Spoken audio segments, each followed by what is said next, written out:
Yep. Yeah. Okay. Lovely. Carl, are we live streaming? Yes, live. We're live streaming now, Chair. Thank you. Right. Excellent. So, can I then take this opportunity to welcome everybody who has joined us today to Warwickshire's Cabinet meeting today, the 12th of November.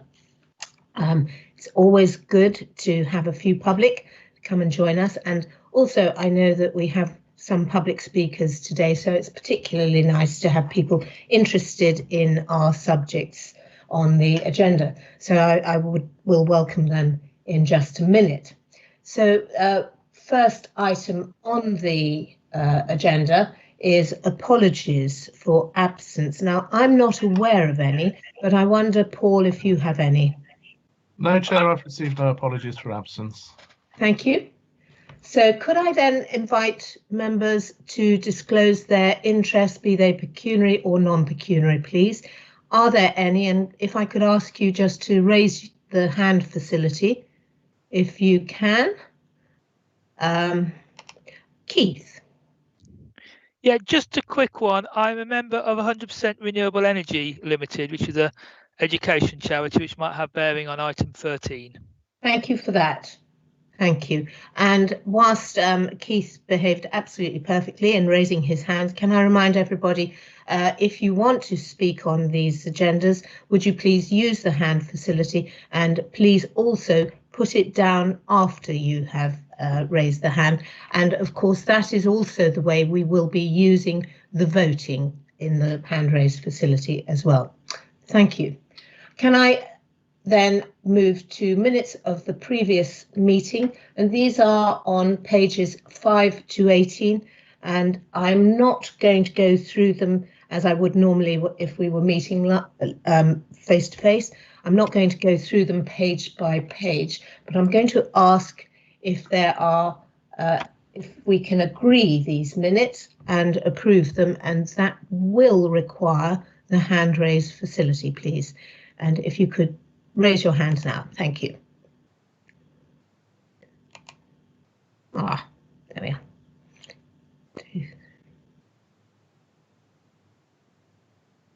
Right, I think we have, I don't know quite what's happened to my hand. It came up for a moment. There we are.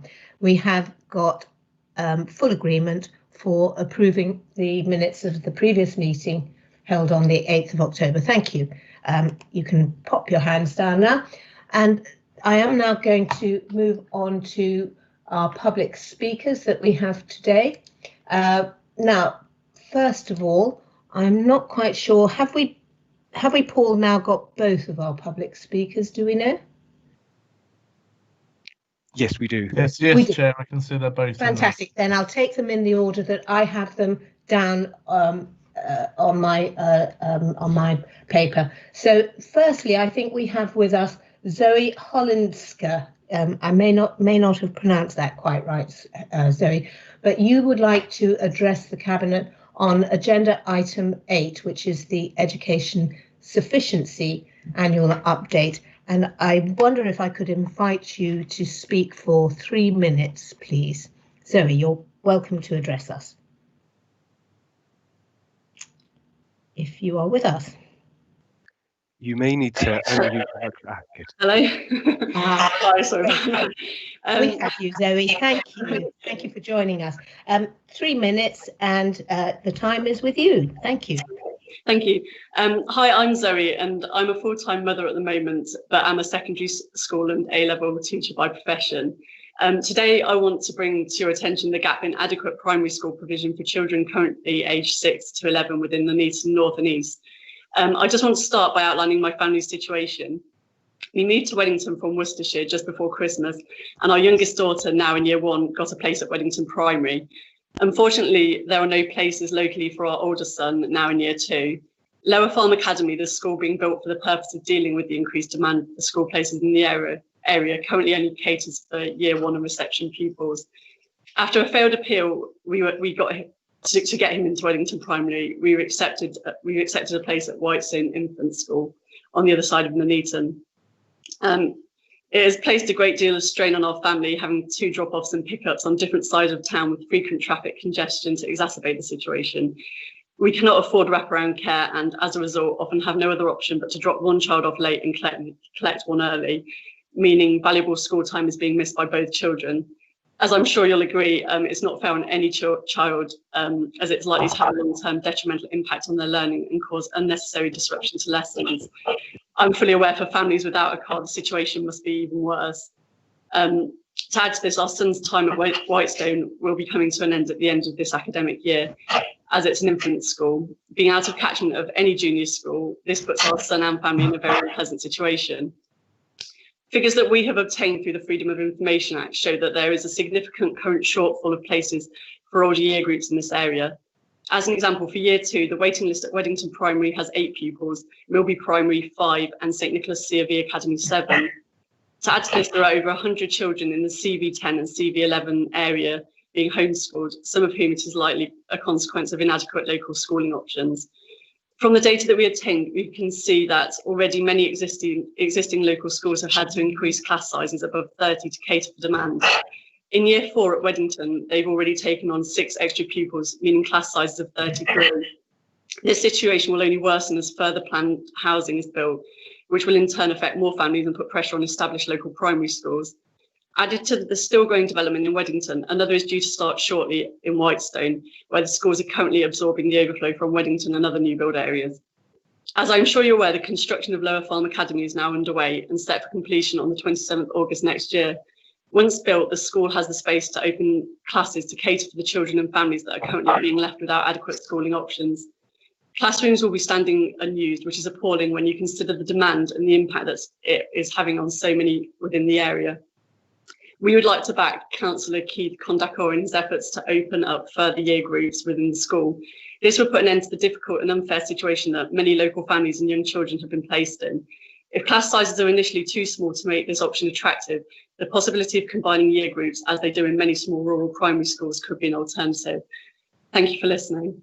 Thank you, Zoe, very, very much. And just to let you know, the agenda item is obviously later on, and you're welcome to stay and, well, you're welcome to stay all the way through our cabinet if you really want to, but obviously I'm sure you will stay for that agenda item. Thank you to our first speaker, and the second speaker we have with us today is Susan Rasmussen, and I wonder, Susan, if we could ask you to join us. Now, Susan has spoken before at Cabinet, and if I can remind everyone, Susan is the Mayor of Leamington Town Council. And Susan, I wonder if you could just clarify for us whether you are speaking as a resident, or whether in fact you're speaking in that authority's position. That's a very interesting question. Thank you, Chair and Cabinet members, for allowing me to come. I'll tell you really in what capacity I'm speaking, partly as Chairman of the Town Council, because during 3 years consultation for our neighbourhood plan, we went out and asked a lot of questions of a lot of people, residents, visitors, people who work here, about how they saw the future of our town. And the number 1 response we got was, we want more facilities for cycling. Lovely. Cycleways and so forth. So that's my first point. So this is bound to be popular. Sorry. If I can just be clear, you have a 3-minute slot, and I'm just wanting to know when you're starting, as it were, so I can get the clock going. I've started. Thank you. Yes, perfect. I'll be brief. I'll be mercifully brief. Apologies. No, not at all. So I'm speaking about the Emscott Road cycleway, which I think the Cabinet is going to be considering funding for today. And with respect to the previous work of the Town Council, I would say this is likely to be very popular in Leamington. And speaking as the chair of Clean Air for Leamington, we found on the 27th of July, when the government published its policy paper, Gear Change, we found ourselves as an organisation in complete lockstep with what the government wanted for our towns. And that is to change the way we move around our towns, because there's not a single town that's ever been improved by an increase in traffic, and by decreasing traffic, which is what a well-used cycleway helps to do, it improves the life chances, the lifestyle of everybody living there. So really, I just wanted to urge you, and thank you actually for getting it this far, and urge you to give every support you can to the Emscott Road Cycleway. And just if I could be very cheeky and say, at the moment, it is possible to cycle from Leamington to Warwick and back again quicker than you can do it by car, because you don't have to find a place to park and get out and get to the door. And actually, unless you've got your own private parking space somewhere, perish the thought. But there we are. Please support it and send it on its way to full council. Super. Thank you very much. And thank you to both our speakers for joining us and for sharing your views with us today. It is always very helpful, and it's good to know people are interested in our decision-making process too. So thank you very much. Right, I'm going to go back to the agenda, and the first item we have on the agenda is the council plan. This is 2020 to 25, and this is the Q2 performance progress report. Can I go to Councillor Camcorb to introduce this, please? Thank you, Chair. This report summarises the performance of the organisation at the Q2 position, 1st of April 2020 to the 30th of September 2020. Detailed in paragraph 2.2, it's important to say that there are 8 measures which are being paused from the reporting as they are part of the external inspection of the examinations which has been suspended nationally due to the COVID pandemic. Also for highlighting, really, there are several measures where improved performance is for noting, and again that's on page 22 of the report, and it's actually the same section, and this is around suicide rates, number of domestic abuse incidents which have been reported, the rate of total recorded crime per 1,000 population, and the number of people killed, seriously injured on our roads. I do want to, if I may, Chair, pick up on 2 key main KBMs which have shown significant improvement, and that is percentage of children in care under age 16 who have been looked after continuously for at least 2.5 years, who were living in the same placement for at least 2 years.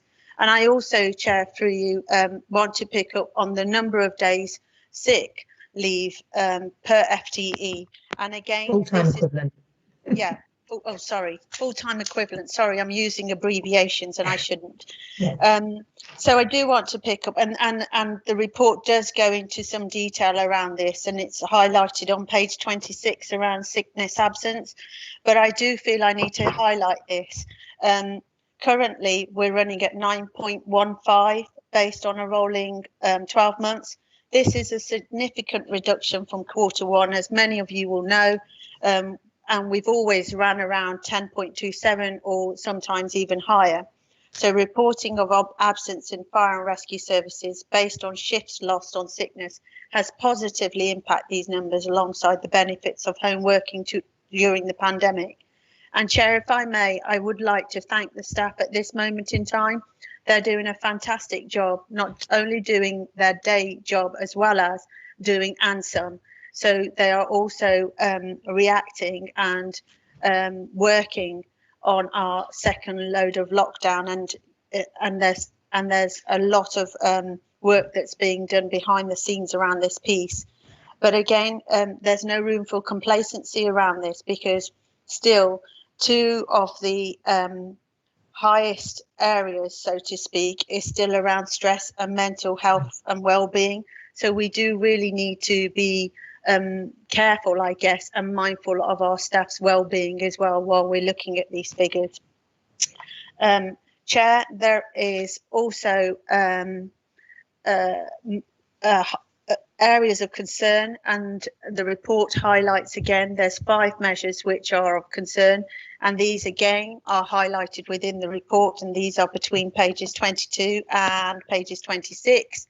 And these are, and I will just give you the headline news as opposed to going into detail, because the report actually sets out in the narrative quite clearly the reasons. And this is around the number of children in care, excluding the unaccompanied asylum seeking children, percentage of times a fire appliance arrives at life risk or property incidents with agreed response standards, cost of send home to school transport provision, and again the narrative is all within the report, percentage of residents in Warwickshire aged between 16 and 64 who are in employment compared to England average, and lastly but not least, and we will be picking up on this within the next item with Councillor Butlin, is the value of revenue savings achieved against agreed MTFS, and that's for the whole council. I'll pause there, Chair, and I'm happy to take any questions. Thank you very much for that presentation. And I've got in this following order, firstly, Helen Adkins, Jerry Roodhouse and Keith Condarkle. Helen.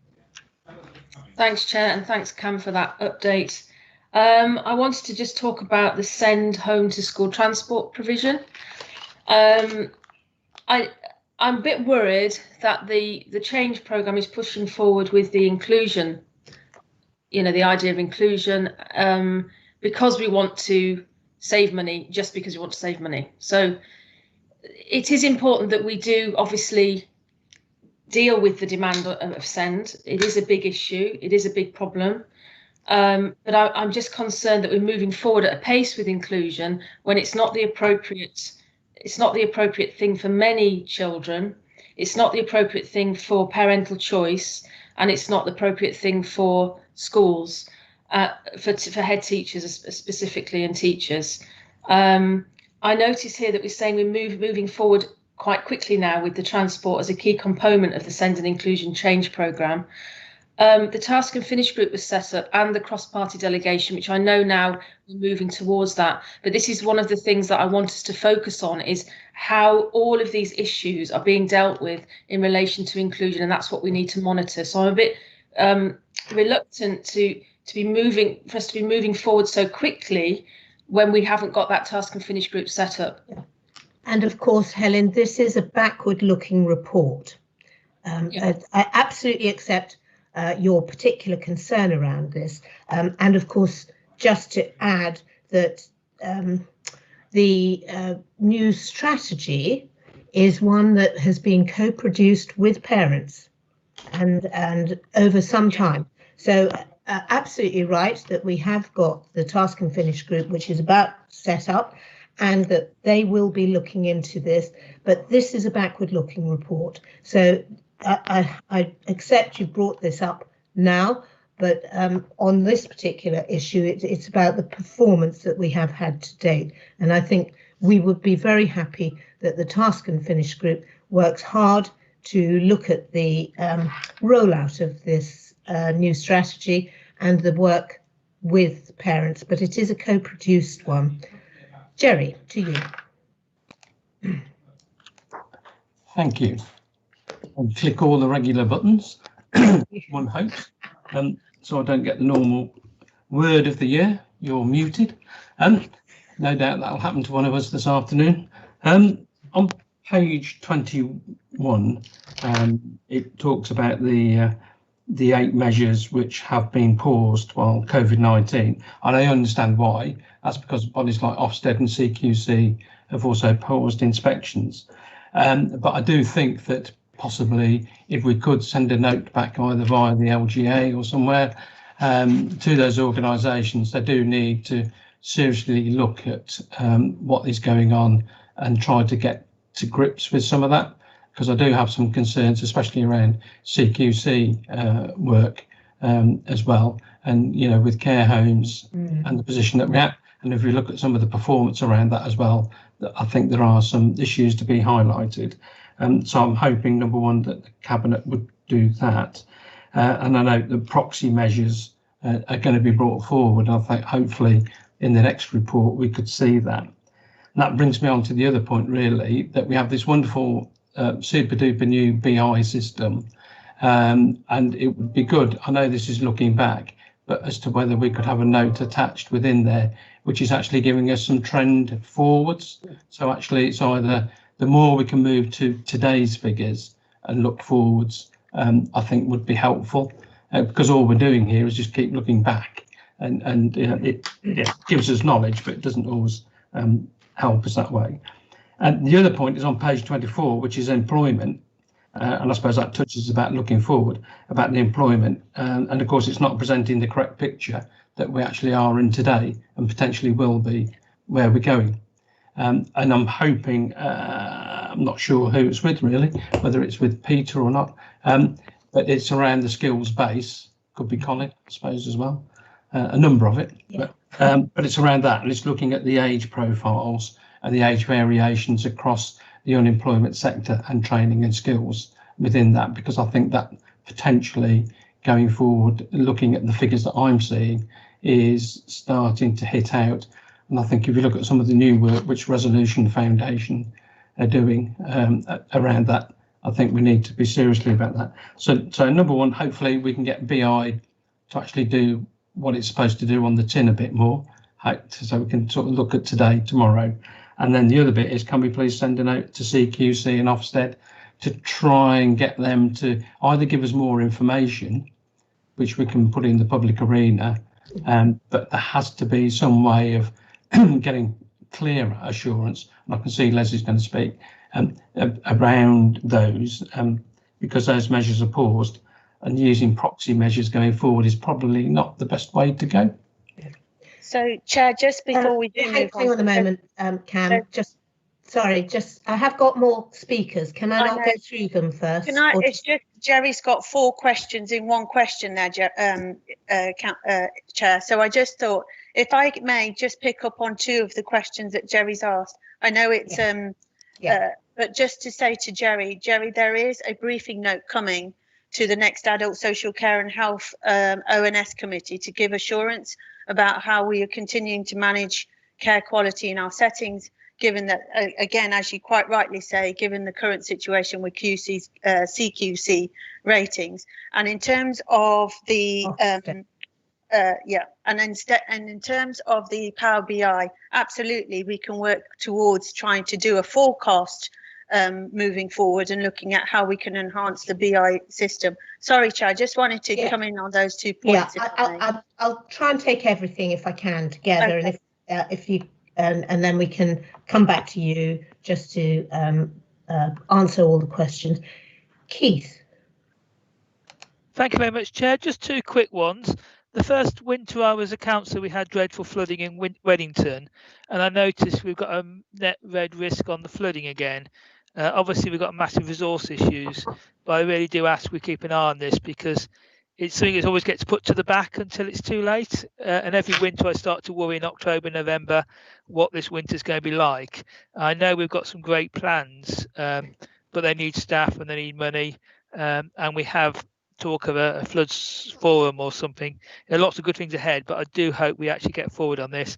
And just briefly on economic development, which is the one below economic downturn, I know our borough council's short on staff and haven't managed to recruit an economic development officer, which is an absolute disaster at the moment. So I don't know how we can help the borough with this, but we really do need to be signposting because some businesses have had to close quite rightly to save lives. But we do need to then support those businesses to get all the grants and help so that they can bounce back next year. So it's the borough council that has the staff shortage, but we do need to act as a bigger society to help them. Thank you. Thank you for letting us know. Absolutely. Just on that point, yeah, we will definitely put measures in place to ensure that we're doing all the support, which we do anyway, but I was not aware that there was a staff vacancy. Thank you for that. Colin, and then Les, and then back to you, Cam. Thank you, Leader. I just wanted to challenge the basic premise of Helen Adkins' thing on SEND, because her basic premise was that we were pushing forward with inclusion just because it would save money. And frankly, nothing could be further from the truth. Nothing could be further from the truth. We have to manage the resources we have to best at our disposal. And there will be a series of task and finish groups, but I hope we'll look at these things in more detail and look at the decisions that officers have to take as to what is in the best interest of the child. And hopefully that will dispel such myths. Thank you very much. Absolutely. And it is true to say that we are actually putting in more money than we are getting for this, because the demand is great. And the reality is, I think, inclusion is about how we as a society accept and support all children in our communities, and the community is part of that support package, which I think is the right way forward myself. And clearly many of our schools do, because they've signed up and agreed to it, and the parents have helped to co-produce this. Les? Yeah, just to reassure, as Cam has said, on the care homes, CQC may have paused, but we haven't. And we would like the CQC to go in, because the sisters, we work in partnership improving our care homes, and we are still helping and improving all our care homes as appropriate, and our inspections and our quality control has not stepped down at all during COVID. It has had to change, but we are still maintaining as much of it as we ever can to make certain our residents, our care homes, are safe. Thank you, Chair. Muted. You're muted. Izzy, you're muted. We can't hear you. You want to start again? It was me first. There you are, Jerry. It was me first. The phone rang and I turned it on to mute for a moment, so to get rid of it. Anyway, just to say, Les, there's a sort of longer term issue about trying to understand at what point CQC and Ofsted do start to recommence and support and do their package of work. I have to say, I think our staff have been brilliant in supporting the care homes, and I think there is a question about the, what the others are doing at this point in time. Yeah, so I do discuss that with officers. I do discuss that with officers and regionally as well, Chair. Thank you for that. Thanks. Andy Crump. Just come in briefly to Councillor Condarker's point about flooding. After one of the wettest Octobers on record, I can fully sympathise with Councillor Condarker there. Just reassuring that Warwickshire Fire and Rescue and the local resilience forum are regularly reviewing their winter plans, which also includes flooding and adverse weather events. So they are monitoring on a regular basis, Councillor Condarker. But if you do have any concerns, I'm more than happy to receive them, either in person or by email. So the offer is there for you. Thank you. So that's the end of questions, Cam. Can I go back to you to pick up on those and to finalise this? I think some of the questions, Chair, have already been answered by the various specific portfolios. I just want to come back to Jerry regarding the skills and the economy. It's going to be a very tricky time, Jerry, as you can imagine, over the next 6 months or year or so before we can, 1, get over the pandemic, 2, get a cure, and 3, pick ourselves back up. So in terms of skill and economy, it's going to work like hand in glove, I can imagine. And we will need to be a very important integral part of trying to work with businesses and trying to keep those skills live and really active, really, within the whole of Warwickshire. So there's a lot of work to be done around that piece. But Chair, the recommendation is the Cabinet considers and comments on the progress of the delivery. I think we've done that, and therefore move as set out. Thank you. Thank you very much. So can I invite members to agree the recommendations as set out on page 19? Thank you. And sticky hands. Well, mine is anyway. Come on, there we go. Slow. There we are. And we have unanimous agreement for that, Cam. So thank you for that. Thank you all. Moving on to item 3, which is the 2020-2021 Q2 budget monitoring report. This is on pages 33 to 112, and it's Councillor Peter Butlin to introduce it, please. Thank you, Chair. This is Q2. Again, it's a snapshot of where we are up to that point, but as is always now, COVID kind of has a relative impact on everything we do at the moment. So the good news is that we're currently running at an underspend of 4.78 million, which predominantly is unspent COVID emergency funds from central government. Bearing in mind that we are now back into another lockdown, I'm pretty sure that will disappear quite quickly. In terms of where we are financially as an organisation, we're in a very strong position compared with most of the local government organisations, and we're able to kind of respond to what's coming our way. The current lockdown also has given us extra funding of £8 per person head of population, which should deal with all the pressures that are going to be coming our way as a result of this lockdown. If you kind of refer also to what I would like to do is refer to kind of 2.55 in the report, which kind of shows you kind of like the stripping out of the COVID pressures and showing the underlying pressures within the organisation and where we are. And I'll go through them, the main ones.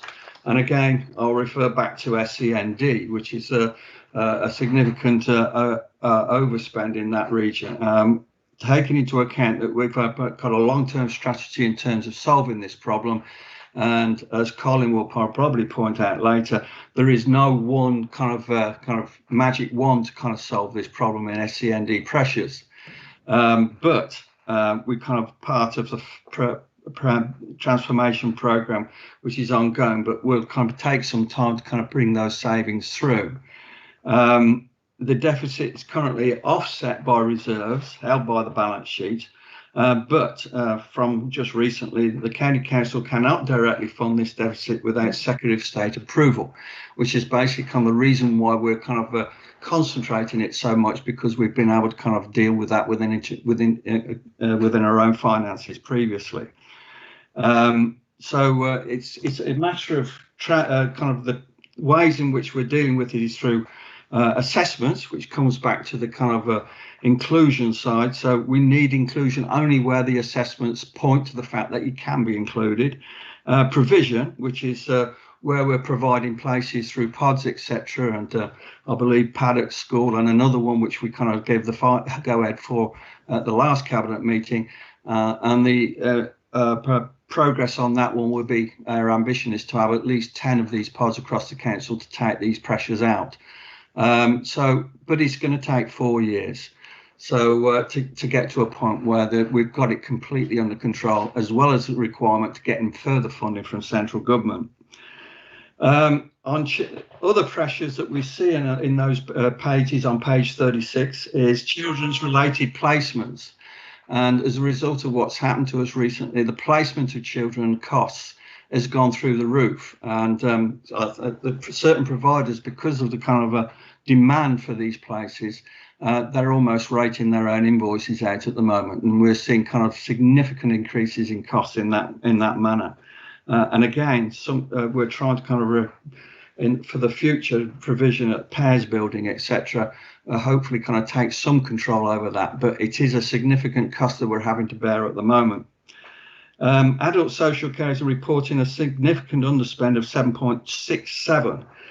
This is due to the fact that we kind of managed to kind of NHS to take over some of the funding which they didn't do in the past, which has taken some of the pressure off. The other thing that's going to play into the figures in the short term is excess deaths due to the COVID crisis, which is basically kind of lessening the demand, but this will only be short, and it would return back to normal as time goes by. There also is a deeper impact on business failings and high levels of unemployment. Now, the more people you have unemployed, it reduces our income as a council because they're not paying council tax. Up until this lockdown, the projections were that we would have no increase in CAD tax base at all. But we're now looking at terms of a negative effect on our tax base. So our tax base might decrease as a result of this latest lockdown. I'm also I was at the Bank of England's briefing this morning in terms of projections on unemployment, and although the estimates of unemployment were varied, it went from anything from as little as 6% increase in unemployment to about 11.5% as a worst case scenario. We were at the top end of that through to the LEP projections because of the type of businesses we've got in Warwickshire, but the recovery would be quicker. But it still has an impact on us as a council in terms of our income levels. The other pressures that we're receiving is through the capital projects. We're seeing increase in some of our capital projects because of COVID and distancing rules that have to apply to our contracts now, and that playing out is an increase in terms of our capital costs. Although it's slowed down some of their delivery, some things are actually speeding up, but we're still going to online to kind of deliver 160. We'll put 1.9 million quid worth of capital projects in the current financial year. So I think that's pretty much it. It's a pretty good report. It's all there, and I'm willing to take questions. So, Peter, thank you. Very comprehensive. And I have got some hands up. I've got Keith Kondarko, Jerry Roodhouse, Colin Hayfield in that order. Keith, to you. Thank you, Chair. I'm very alarmed on page 44 that the cycle lane part of the A47 Hinckley project is being stripped out and moved into a phase 2. We have this repeatedly with big projects, that sustainable bits quite often get dropped out of the project and put into a later phase, and then that later phase either never comes or comes very late. We had the same with the Coventry to Ninick rail upgrade, where we needed an extra platform at Coventry. That was in the original project, then it was in a 1.2, then it was in Coventry Station Master Plan, and now it's not even in Coventry Station Master Plan. So I'm incredibly wary of things getting dropped into phase 2. Phase 2 is an absolutely dreadful. Phase 2 should be temporarily cancelled. We might do it in the future from the track records of this council. It does need to be all one phase, and if you can't build all the route, you should build 90% of the route with a cycle route, and then obviously when more money comes it will definitely get finished. It's absolutely appalling, and we still have £1 million we gave to Coventry City Council for the Bay platform, which I want back. In terms of the other stuff, we have lots of big highway projects in the capital programme. We want to get a new entrance on Wellington Station. We can't afford any match funding for it, yet we can afford to fully fund all these road projects. So I think we do have a big issue here, Chair, with making sure that when there's not enough money, we don't just leave out all the things that Keith wants and keep in all the things that Jeff and Peter wants. We need to actually say, in getting a modal shift, we need to build all the transport modes all at the same time. Thank you, Chair. Thank you, Keith. And I have to say, it's not just what Keith wanted on that Coventry Bay. We all wanted that. We've all fought the battle for it. It is in Coventry's gift, not ours, unfortunately. But we do want that extension just as much as ever you might be asking for it. Jerry next, Colin Hayfield, Dave Parsons, then Jeff Clark. Jerry. Yeah, thanks. Just I was wondering if it's possible from the report on the disabilities care placements figures, if you could have some more details around that about what the market is doing, because it's quite concerning, I think, really. Potentially we could see that figure increasing, which is what we don't want to see. So I think that would be useful.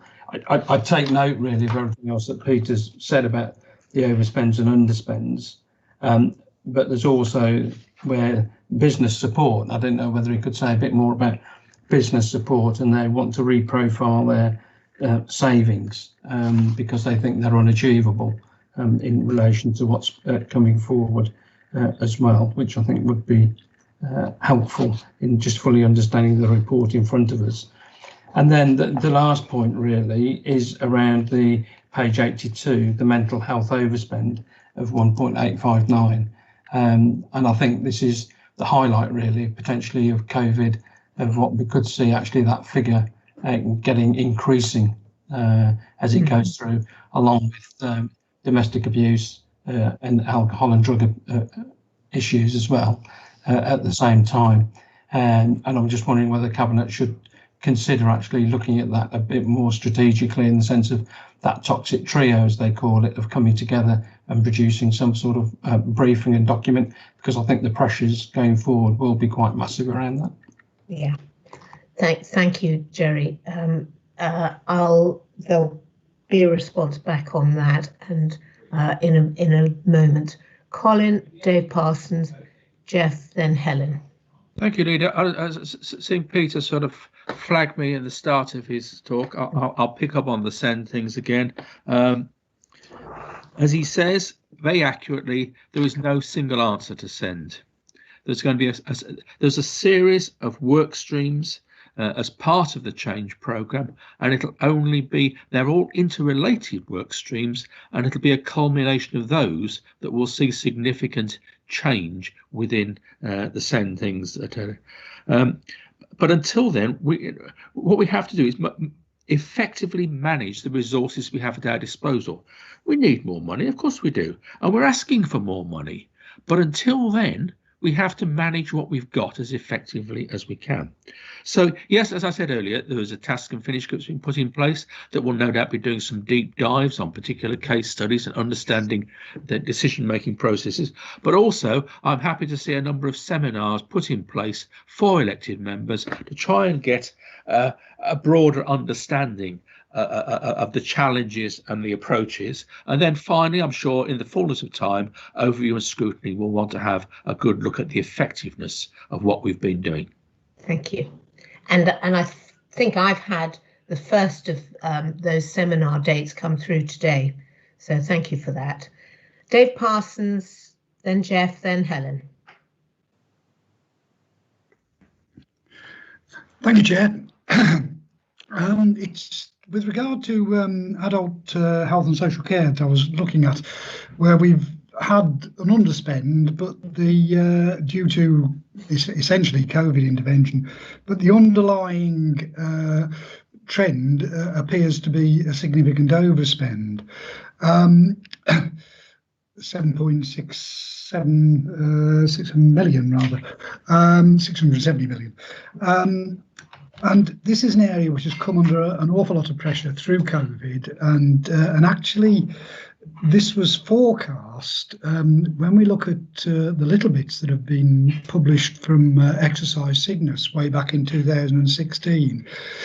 They forecast in that actual report, it's one of the few bits that has been published, that the private care would not cope adequately with any form of pandemic, and of course it has had its problems, to say the least. We're hopefully coming out of this, and we're hopefully going to be doing far better in the second wave in terms of the private care sector. Certainly, you know, it didn't fare terribly well in the first.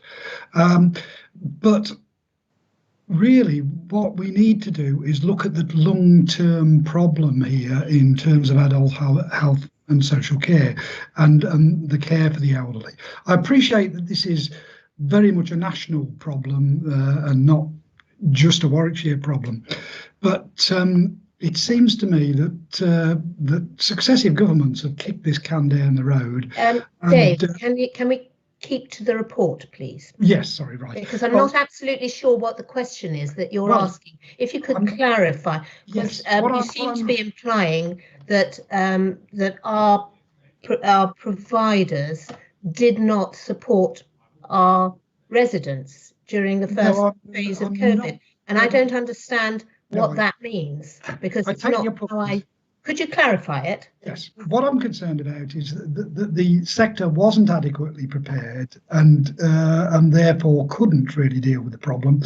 And what I'm really asking is, in this underspend, overspend situation, really, are we going to be better prepared in the future? So I will... Dave, I know that Les has been listening carefully to that, Yes. and he will come back to you. But I think you're implying that our care providers were not prepared and were not providing the service well enough, which I don't recognise. But I will ask Les to respond on that. If I could clarify in a minute. Thank you, Dave. I'm absolutely clear now what you said. And, Yes. and I think we need absolute clarity, because there is an implication in your statement here, which I don't recognise, and I think we need to give confidence to our residents. Yes. So I'm going first to Jeff Clark, then Helen, then Les. I'll come back to you. Thank you, Leader. Just picking up on 2 or 3 aspects in relation to transport. Keith mentioned, first of all, one of the issues was around the Weddington Terrace and the northern access.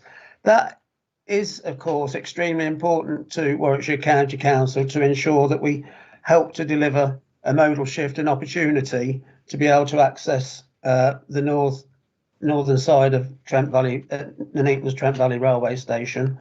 And that's hugely important to us. It's not been taken out of it, it's still being moved forward, and officers are working on that to try and establish a way of funding it along with Network Rail to make sure that we've got that opportunity to come forward. In relation to the cycle scheme that Keith relates on page 44, item 3, phase 2 cycle provision, it actually identifies it will be delivered in the year 2021-2022, the next financial year. That's no delay in the plans at all. That is actually ahead of the scheme, because the other parts of the scheme, the junction improvements, will require additional funding, and that's got to come back. So the proposal and his assertion that the cycle provision is being delayed, I'm afraid, is incorrect.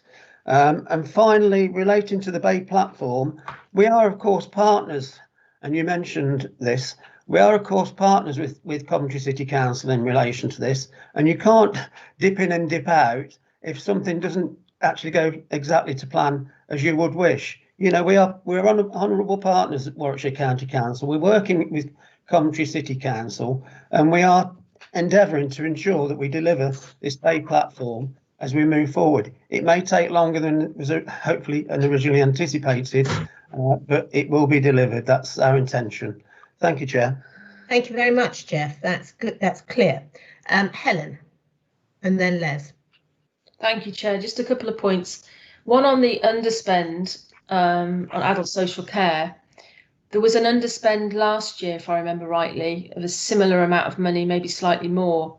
And I just wonder if we could, perhaps separately from this meeting, we could just have a comparison of those underspends. In other words, is there a trend? Perhaps there isn't, but is there a trend connecting those underspends together? Have we learnt the lessons of the previous underspend? Just exactly what is going on with that underspend is what I'm talking about, how it relates to last year. Okay, thank you.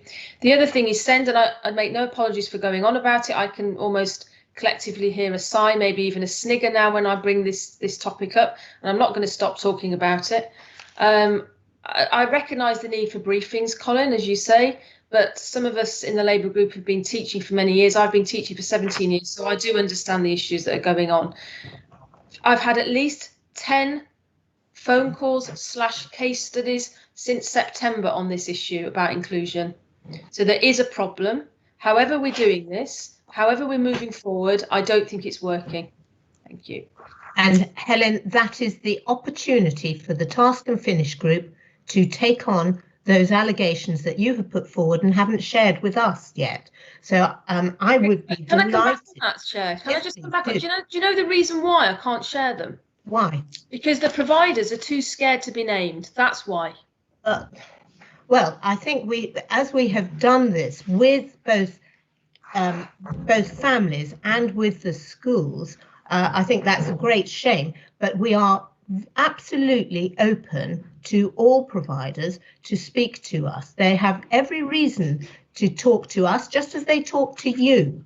And we need to have that information if we're ever going to make the changes that you seem to think are so necessary. And I'm sure they are necessary, but what the best interest is for our children. They need to be safe, They do need to be safe. They need to be in regulated settings, and we need to be confident that their future is secure and they are getting the best opportunities to thrive. And that may be locally in their own communities, and in some cases it may be in specialist settings, but all those settings need to be regulated and safe. And that isn't always the case at the moment, and that is where we need to get to.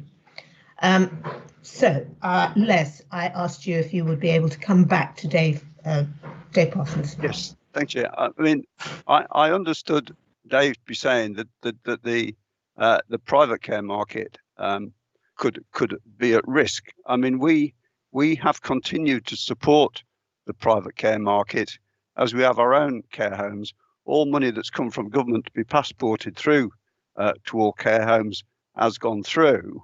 And we are continuing to carry out all our care assessments within the Care Act and have not stood them down as we changed last time, because we found last time in COVID-1, shall I say, and we're in COVID-2 now, we found that our staff worked so brilliantly that we could cope and do both jobs. And so we are still doing it. And any work we have or any funding we get from the government to support the private market sector, we will do. But we are reassessing at this moment in time the whole of the Warwickshire care market, because we need to. Dave is quite right. The marketplace has changed. We take in particular interest, of course, if there's risk of any care home struggling for a place, because as well as we are being very successful in keeping people in their own homes, and that is affecting obviously the care market. And there is naturally at the moment in the present marketplace families who do not wish elderly people to go into care for the risks we're all well aware of. And we are supporting families, we are supporting all our care homes, and we are very conscious of the marketplace and what we need to do. So that work is almost part of the day job at the moment, but we're not aware of any risk to any particular care home at this moment in time. If that helps, Dave. Happy to take any offline with Dave as well, Leader. Thank you very much. I'm going, Dave, we spent a long time on this. If there is an individual question that you want to take up with Les, please do take it up outside of this. But we've got a very long agenda, may I remind you, and we could be here to midnight. So let's try and move this on now. And I am now moving back to Peter. There are quite a few points that have been brought up, Peter. Some of them have been picked up by portfolio holders, but I'm back to you for the main body of the report, please. Yeah, thank you, Chair. I take it that Keith Conacor is happy with the responses he received from other members of kind of the thing in terms of the Bay platform and the rollout of cycling routes. I come to Jerry's, which is two main points that Jerry kind of wrote quite rightly kind of pointed out. Business support, and in terms of the savings that's been applied to the business support. We are reviewing that in terms of where we want to be with that because of the kind of the crisis that we're in, and also the implication of in terms of business support and rolling into our recovery paper. So you're quite right to point out that one, and also that we are more than aware that we want actually more business support. So we're reviewing that and rolling into our other initiatives, such as the COVID recovery strategy, work going forward on that one. Mental health, again, you're absolutely right. The mental health issues are going to arise through COVID and further lockdowns. It's not a good place to be for a lot of people in the county. One, in terms of being locked up in long periods of time. They're not like me, a kind of nice house, got a garden, etc. But they live kind of holed up in flats, no opportunity much to kind of garden or anything like that. So it has significant effects on people's mental health. Not to mention, once we kind of go into a period of unemployment, job losses, business losses, this also affects people's mental health, and we need to kind of relate that back and identify funds to kind of basically kind of bolster that aspect of where the pressures are going to be going forward, and that will also relate back into our budget for next year. Dave Parsons, there were two elements, and I think I recognised two elements. I didn't think he was kind of asked the question particularly well. The one in terms of adult social care, in terms of our care homes, I must point out that we actually kind of gave support to our care homes ahead of the government's recognition that they had a problem. We'd already recognised that and played money into support for care homes. And so there was already money there, which we put in place. And then any fund that came back from government as a result of them recognising belatedly, that also went straight to the care homes. So they had full support from us, and they continue to get support in terms of those that are kind of having problems in viability. The other aspect of adult social care is the underlying pressure in terms of adult social care is really held mainly because of increased demand. Now that glitch is, as I'm related to in my earlier briefing, was some of those kind of pressures have gone away because so many people have died, which is unfortunate. But that's only going to be short term. So as we kind of go forward, those underlying pressures will realign. And the big issue is here is the lack of a medium-term financial review from the central government and lack of direction from central government in terms of where adult social care is going. But we keep lobbying, and we're mindful of the fact that those pressures will re-arise, and the fact that we cannot have a precept at the moment, or there's no indication of whether we have a precept in the next year's budget. So hopefully that answers all the questions that are outstanding. So is there anything else? I don't think there is. So We'll move for accept the motion. Thank you, Peter, very much. So just to take you back to page 33, we've got the recommendations A to E as identified. Can we please agree those recommendations? Looking for hands up at this point in time. Mine is unbelievably slow. I've pressed it. There we are at last. That's unanimous support for that report, Peter. Thank you. So I'm now going to move us on to item 4. I would just say that we have spent nearly 2 hours on, nearly 1 hour on 2 reports, and we've got many more ahead of us. The next item is item 4, Treasury Management Monitoring Report. Back to you, Peter. This is pages 113 to 138. Thank you, Chair. I will keep this one brief because it's quite simple. As a result of COVID, we've had to kind of move some of our investments from long-term investments to short-term to create some liquidity to deal with the crisis. The result of that is that our interest rates go down because they're short-term investments. So that has reduced our income. The other element that's brought down on us as a result of the COVID crisis is our interest rates have dropped themselves. The government's attempt to basically kind of make borrowing cheaper, etc. So there's 2 elements which is related into our investment strategy.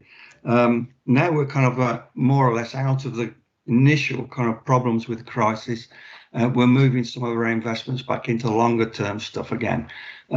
Papers relate to where all that money lies, and also I must point out we're revising our treasury management strategy, which were presented to Cabinet in December. This will reflect some of the significant changes in light of the future plans of Warwickshire Property Development Company and Warwickshire Recovery Investment Fund. So that was to look forward to for December. Other than that, it's as read. Keith, please. Just a quickie. I noticed in the appendix we're lending an awful lot of money to other councils, most of which are a very long way away. So I don't know if any of the more local councils and ourselves could be working better together with borrowing and lending, because obviously we know more about what's going on locally than in Aberdeen. And I don't know what checks we've made on Aberdeen and Glasgow and the other ones to see how they're doing financially as councils, because I'd hate to lend money to a council that then was actually had some grand plans to build hotels or casinos, who knows what, and then not be able to pay back in a reasonable time. Indeed. Thank you. No more questions, I don't think, Peter, so back to you. Yeah, valid point. I expect you're kind of looking at Croydon in the headlines at the moment, but it's always been a strategy of most kind of local authorities to spend to lend money to other local authorities, because for the very reason 9 times out of 10 or 99 times out of 100, they are good investments, and we know that we're going to get our money back and they pay upon their good returns. So it's safe money in effect. So all of the usual criteria in terms of who we lend to and on what basis are all in place. So be rest assured that slightly that will strategy towards lending will change in the review in December. On that basis, I'd move for approval. Thanks very much, Peter. I'm quite sure that if you were able to, a brief on that too, Keith, would be forthcoming. I'm sure you would be able to. Some of these will be longer, quite historic loans as well, I suspect. Would you be able to do that for Keith? Yeah. Thank Don't you. Mind that we paid off about £10 million over the last 12 months. Okay, thank you very much. So just back to the page 113. Can we agree the recommendations as identified on that page, please? There's just the one that we the cabinet notes and comments on it. Can we agree that? Thank you very much. And gosh, my very sticky hand is up at last. Right, that's unanimous agreement, Peter, for your report. Thank you all very much. Can I move then to the next agenda item, which is the Capital Investment Fund for 2020-21 quarter 3, and that's on page 139 to 148. Thank you, Peter. If you're speaking, you're on mute. Me this time. Yeah. Well done. As per usual, we generally have a report in terms of where we're kind of putting money in terms of our SIF fund. I've got 4 investments to report at the moment. We have, I'm on the wrong page here. Page, where is it? Page. Hang on. 139. Yeah. I thought I got this now. Are you okay, Peter? Not on yet. Page 139. Give me a moment to readdress this one. Here we go. Got it. The first one is the purchase of waste containers at household waste recycling centres. At the present moment, we rent these containers, and this gives us an opportunity to purchase our own containers, which will be larger as well and gives us more flexibility. But in essence, what we are doing, instead of kind of spending revenue on terms of renting, we will capitalise this project and it will make savings for us. The second one is £810,000 for a capital fund to replace 15 fleet vehicles for the home to school transport and add to the capital programme. The remainder funded from capital receipts generated through disposal of existing vehicles. Our existing fleet of buses are coming to the end of their life. They're starting to cost us money in maintenance, and also the kind of running costs of these vehicles as they're being old are kind of out of sync with what we'd like to be. So we're basically repurposing and renewing our fleet. It will reduce our costs as well as our operating costs, because the energy costs on these vehicles is significantly lower than on the older vehicles, because they're running on the latest engines. I must point out that we have looked at alternative green solutions per se, but the market has not, the market has not generated enough a situation where we could invest in that manner. It might happen, it might be all right in urban areas, but for a large rural communities like that we have to serve, the alternatives are not viable at the moment. The third one is 0.6 million for the capital investment fund to develop basically do maintenance and upgrading of our Gypsy and Traveller sites, as stated. And the fourth one is create a £500,000 to upgrade Holly Walk with a view to basically let into the kind of gaming industry. We was looking at this in terms of a disposal at one time, but we felt that we could create revenue, and also this would lend into our recovery plans, COVID recovery plans, in terms of providing kind of employment in Leamington. So we thought by spending this money, we would create a better asset in terms of job creation and recovery in Leamington. So they're the four schemes, and I'm willing to answer questions. Great, thank you very much, Peter. I'm not seeing any hands coming up, so it looks as if, yep, Keith, would you like to come in, Keith? And then Dave Parsons. Incredibly briefly, sorry, the hands are a bit slow in going they through. They are, aren't they? Yeah. Yeah, just a bit concerned about that thing about fires on traveller sites and waste issues there at the tail end. And I do think although we have a duty to fund some improvements, I think we also need to actually have contracts of decent behaviour on sites. We're putting a lot of money into them, and there does need to be some element of it's not just free money. We expect you not to cause an environmental nuisance. Yeah. Okay. Thanks for that. I'm wondering if I might invite Heather in a minute to respond to you, and then Dave, if you'd like to come in with your point. Yep, thank you, Chair. I'll be brief this time. First of all, I'd like to, I'm really pleased that this funding is being put to Gypsy and Travellers camps. The site at Elfcut has a lot of the problems. I'd absolutely echo what Keith has just said. I think that's very important, but it is good that we're spending money to try and get these sites really up to standard, as they have fallen behind a little bit of late. Thank you very much. Thanks very much. Heather, are you able to respond to Keith on the point that he brought up? His question was particularly about fires. Yes, Chair, thank you for that. We have certainly got in place management procedures around these sites, and what we're trying to do now is really to bring them up to speed. They have not had significant maintenance for quite a number of years, so the static homes that we've got are coming to the end of their lives.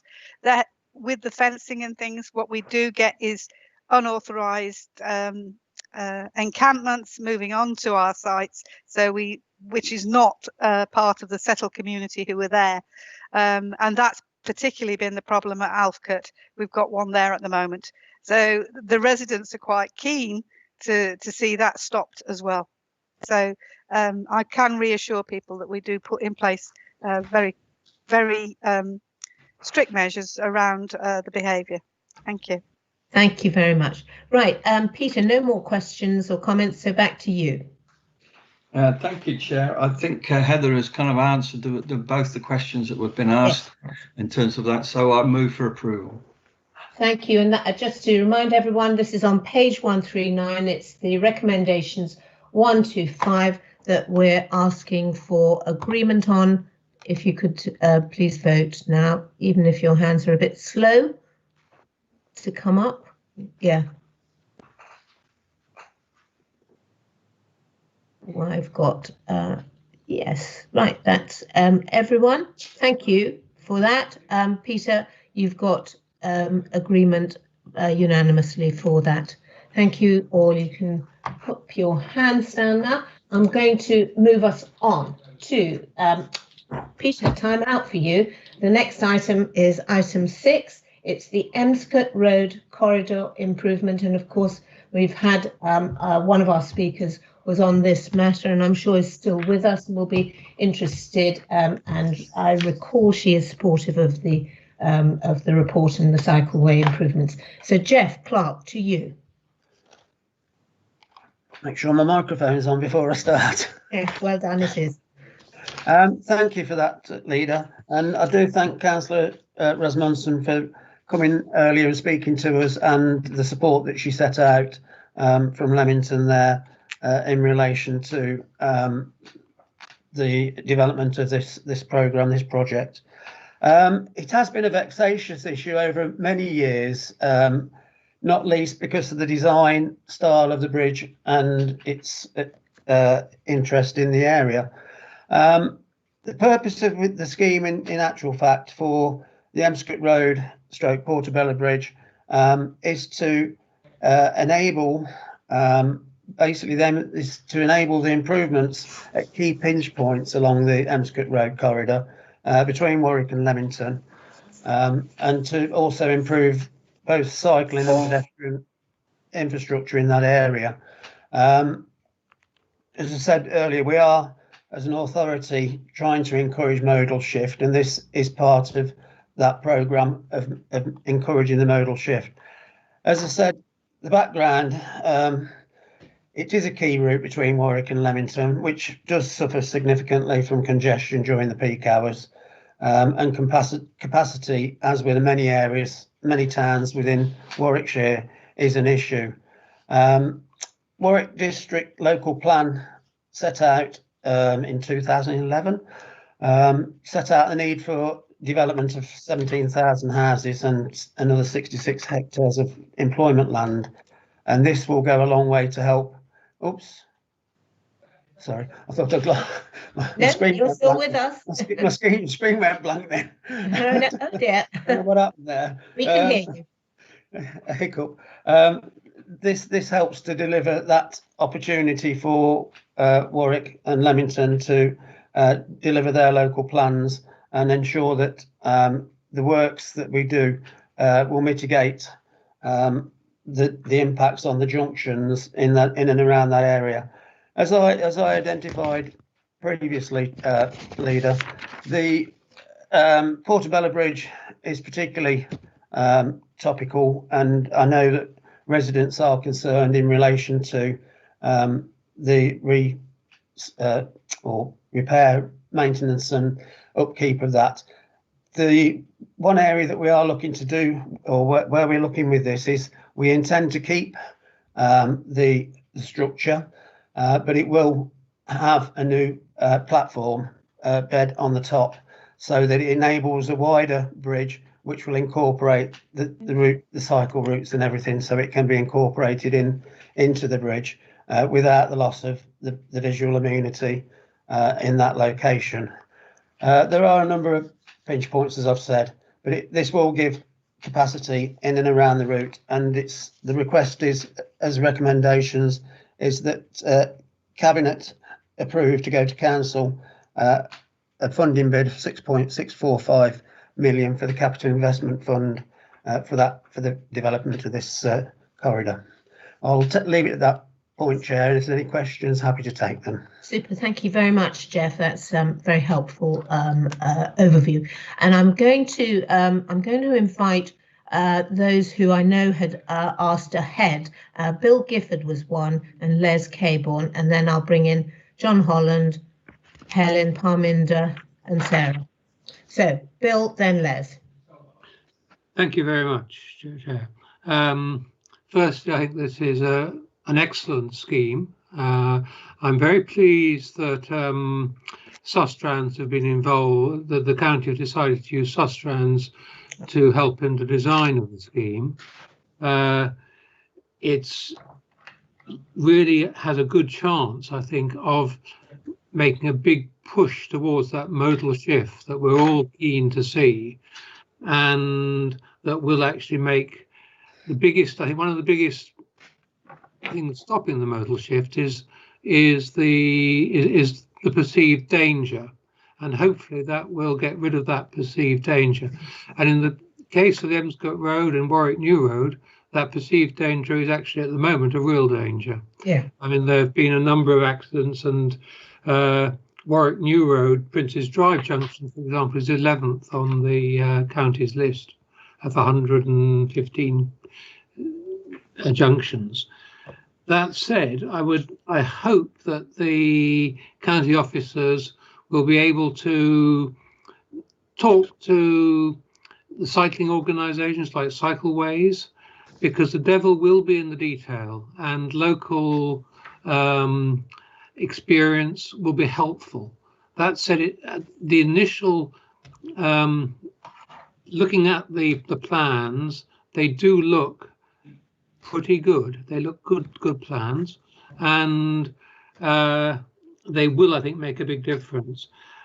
I've already been talking to Councillor Pam Williams and indeed to Councillor Nicola Davis, because it affects all our divisions, and it will hopefully produce a nice, clean, easy cycle route between the two wonderful towns of Warwick and Royal Leamington Spa, and it'll encourage people to get on their bicycles rather than sit in a traffic jam. So yes, I think this is in principle very good, but please talk to the cycleways as well, because there will, I'm sure, be issues in the detail. That's helpful. Thank you, Bill. Les next. Yes, thank you, Chair. I do want to commend Councillor Clark and the team. As someone who sat in many hours in Warwick Area Committee, and we debated this bridge and what we can do to this bridge and not do to this bridge. The whole scheme right through is brilliant, because I can be in Stratford many times quicker than I can be in Leamington from where I live in Warwick. What I do commend them for suggesting we put a bigger platform on the existing structure and put the old railings back, which gives us a better through route that serves everybody, but also retains the integrity of what is a listed structure. So I commend Councillor Clark and his team for what they've done to bring this forward. Thank you, Les, that's helpful. So I've then got John Holland and Helen, and Parminder and Sarah Bode. John, thank you, Chair. Thank you. Yes, from the Warwick end, I'm sure I can confirm that we support everything that's been said, and Councillor Clark, I think, has hit the nails on the head. The present Emscott Road has cycle lanes which are too narrow and represent a hazard, and actually were below the Department for Transport specification at the time they were put in. There are also car parking bays where drivers have to drive across the cycle lane to get into the parking bay, and it really is long overdue. And actually, I remember the Warwick Area Committee as well trying to sort this out, and I'm pleased that progress is being made now. Connectivity is very good, as we've heard, through to Leamington one way. At the other end, the route will go through the St John's Junction, which Council agreed for the Capital Infrastructure Fund in July, following Cabinet approval last December, and that then links in with the Priory Road scheme, which is already built. To the south, there is a connection to the Millennium Cycle and Footbridge over the River Avon. To the north, there is a cycle route already in place to Warwick Station. I think there are a few things we need to take time and trouble over, and the Portobello Bridge is a listed building, and we do need to involve all stakeholders, which might include the Warwick Society there. Just beside that, the Greville Road junction, we have been talking about traffic lights, and there is a scheme, and a pedestrian and cycle phase would be needed to get to the GP surgery from the new cycle route. These are all points of detail that will come out by involving the public. Just a point about the Stank scheme, which is in many ways similar, and I think there are lessons to be learned there, and keeping the public informed, and we've put everything on the website and had a regular email newsletter people can sign up to. Actually, there are about 20 email newsletters people can sign up to, and that's a very good idea. We do need a county council manager who will have a remit for this, starting now and seeing it right through to the finish of construction. So as the scheme passes from council department to council department, there is a manager that will understand the issues and keep everybody in line. And just finally, in the summer of this year, the Department for Transport published an infrastructure design guide for cycle routes. It is a really excellent document. All stakeholders, I know Cycleways are keen. Clean Air Warwick is a pop-up campaign that are very keen to see this scheme proceed. But we would all like to follow the Department for Transport Infrastructure Design Guide. Thank you. Thank you very much, John. And next I have Helen. Thank you. Actually, John briefly mentioned what I was going to say, but okay. Can I just mention it anyway, just to reiterate it? So the report is great, but on the plans, just as you come over the Portobello Bridge, there is gravel road, as John said, on the right.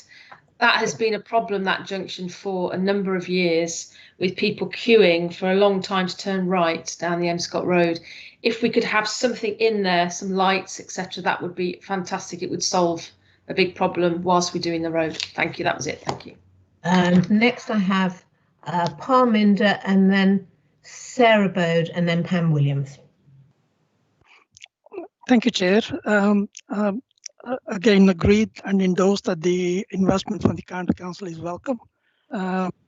It just goes to show that when we proposed this SAFE fund, it wasn't very popular, but now it's doing its job. So that's the good news. It's a very difficult engineering route, so I'm sure we'll hit difficulties, but we're making a start on it. My concern is at the other end a little bit. The St. John's Junction and the Warwick Town Centre scheme, we really in Warwick have been waiting months for a draft scheme to be brought forward. So I can probably take it that a lot of the officers' time was spent on this scheme, and I just like to be reassured that that is in progress and is important to Warwick, so that that the St. John's Junction and Coventry Road, I would like to see a bit more progress on, and rather quickly, really. It's very important. And the same for the town centre scheme, that if there are any implications for cycling and all that, we like to see a bit of detail on that. Other than that, very welcome scheme. SIF fund is working, and it's a very good investment for all towns in and around Leamington and Warwick. Thank you. Thank you very much, Parminder. I'm sure that Jeff is picking up these points, and he will respond to you when we've got everyone. So you're struggling hard, Jeff, I hope. I'm going to move to Sarah Bode and then Pam Williams, and then it's back to you, Jeff. So, Sarah. Thank you, Chair. Mention has been made of the Warwick Area Committee. I was racking my brains to try and remember the date of a Warwick Area Committee where we spent literally hours debating schemes for the Leamington side of the Portobello Bridge, and there were two different schemes to deal with that. And I can remember, I just got this interminable memory of a meeting that just went on and on and on, and we decided on an alternative, but it just never happened. And of course, the bridge has been narrow for many years. There was the extra problem of the doctor's surgery, etc., being built right next door to the bridge on the Warwick side, which rather hamstrung the council than in actually being able to widen or anything like that, because the land had been used. I know this road extremely well. This is my route, my 4¼ mile from here journey to Shire Hall, which I'm not making very often at the moment. But this road, I mean, the nightmare scenario of being on this road at 8:30 on a weekday morning is something, full of nightmares. And what we've needed for a long time, and it looks like we're now going to get, is a safe cycle route that people will use safely, and particularly children going to school. Many children from this part of Leamington, so the Milverton part of Leamington, go to school in Warwick. Many of those schools being on the Myton Road. And if they have the confidence, and their parents, more importantly, have the confidence, that those children will be able to safely cycle to school, because of course they'll be going down the Emscott Road, crossing over the crossing, through the park, crossing over the bridge onto Myton Road, where again there's another cycleway. So actually children and young people and lots of people will be able to very safely cycle from Leamington to various parts of Warwick, which I think is incredibly welcome. We need modal shift, and the only way you're going to shift for people to shift modally is actually if you provide them with safe, proper, direct and routes to going to where they actually want to go. And I think this scheme does this. So I would like to know, and apologies if I didn't pick this up in the report, any idea of some sort of finish date would be very welcome. Thank you. Yeah, I know that I think Jeff's going to cover that one anyway, but yeah, thanks, Sarah.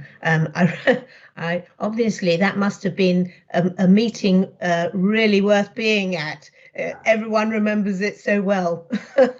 Thank you. And Pam, back to you, and then over to Jeff. Good afternoon. Thank you, Chair. Yes, I concur with everything everybody said. I'm not going to repeat it all again, but just to let you know that, to particularly let Helen know that Bill Gifford and I have been discussing the junction between Greville Road and Emscott Road, and that's already been passed over to Highways.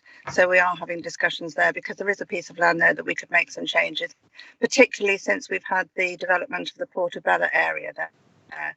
So yes, but I'm delighted with this. Thank you very much, Jeff, for bringing it, and thank you.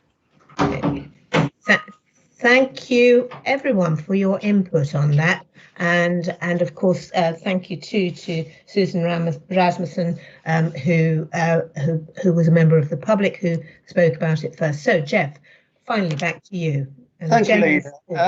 Right, where to start on this? I do appreciate members' input on this and their comments. Obviously, it's extremely important that we get this right as we move forward to develop the scheme as it establishes. And of course, we will be consulting particularly with groups like Strands and that as that progresses. What I would say is, in relation to somebody mentioned Greville Road. Yes. Yes, there are going to be capacity improvements to that junction, so that's part of the scheme. There are also synergies around with other schemes, such as was mentioned earlier, the town centre work in Warwick and the work around St John's.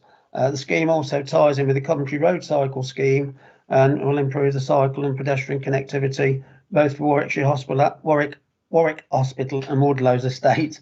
And the connectivities Leamington will also improve the access to the town centre in time with the future high street. Their future high streets proposals are being developed by Warwick District Council. Yes, it's very important that we encourage this modal shift. It's designed to do that. And there, as Councillor Cabourn mentioned, there are restrictions around the building consents on the bridge. There are also constraints in relation to ensuring that we make sure it's safe when we deliver it. There's 30,000 vehicles a day go over that, many HGVs and buses.